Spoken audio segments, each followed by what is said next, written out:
Good bones in a home matter more than flashy finishes. So before you go all HGTV on us, get the main things fixed. I want you to get the most value out of your home in the north end or on the bench. Here are the updates that matter. Keep this in mind. Remember that improving your home is not always necessary. Listen to your agent.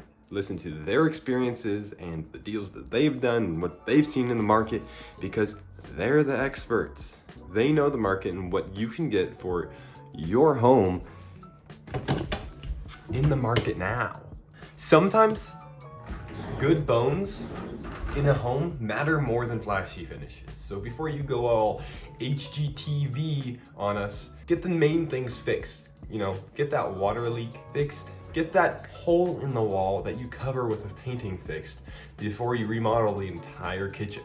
Or replace the poles in your cabinets or the light fixtures. It's really that simple. You don't need to tear down a wall to make your home seem beautiful and unique and fresh again.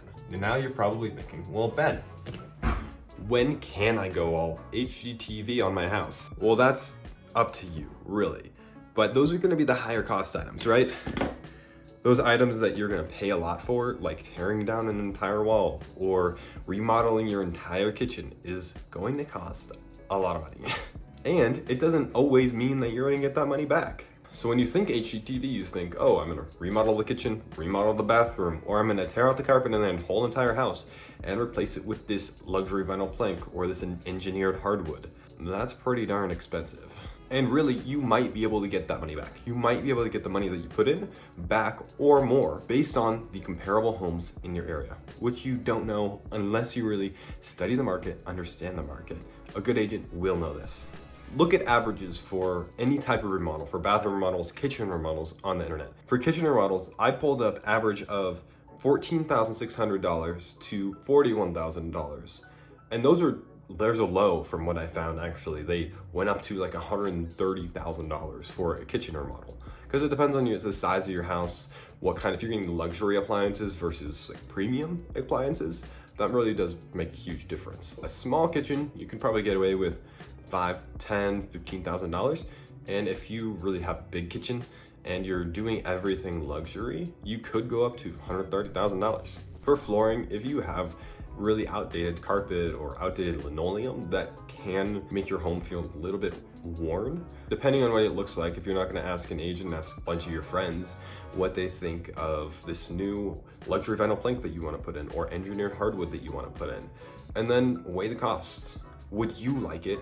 And how much does it cost? I pulled up on Home Depot, I pulled up some prices for like a 12 by 12 room of LVP luxury vinyl plank. You could get away with $500. And then for the installation is about $2 to $3 per foot, which comes out to $288 for installation, $500 for the LVP, which is $788. And if you're planning on doing multiple rooms or your entire house, that adds up. So it definitely depends on your area.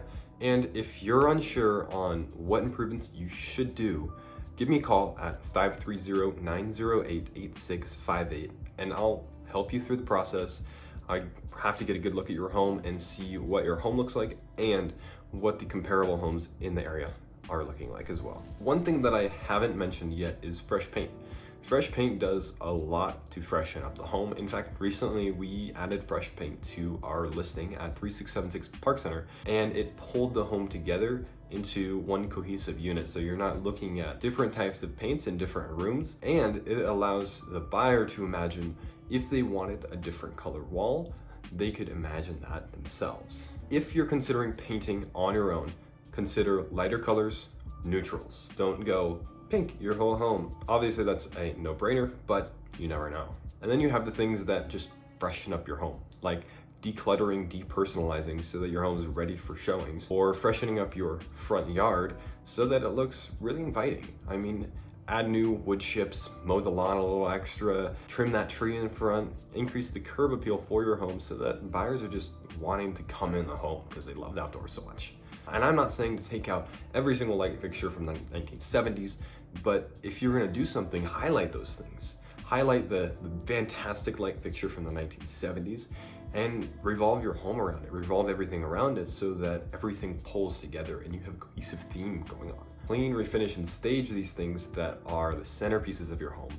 Make them the focal point and not the eyesore. Because we've all been in a home that has that one light fixture that you go, oh, that's terrible. Or the one wall or the one room, or even the entire house outside, you go, wow, why do they paint it that color? I want you to enjoy these improvements for the time that you're living in the home and to get your money back when you're ready to sell. Put the improvements that you've made down in the comments below, and I would love to hear them. Anyway, I will see you in the next video tomorrow.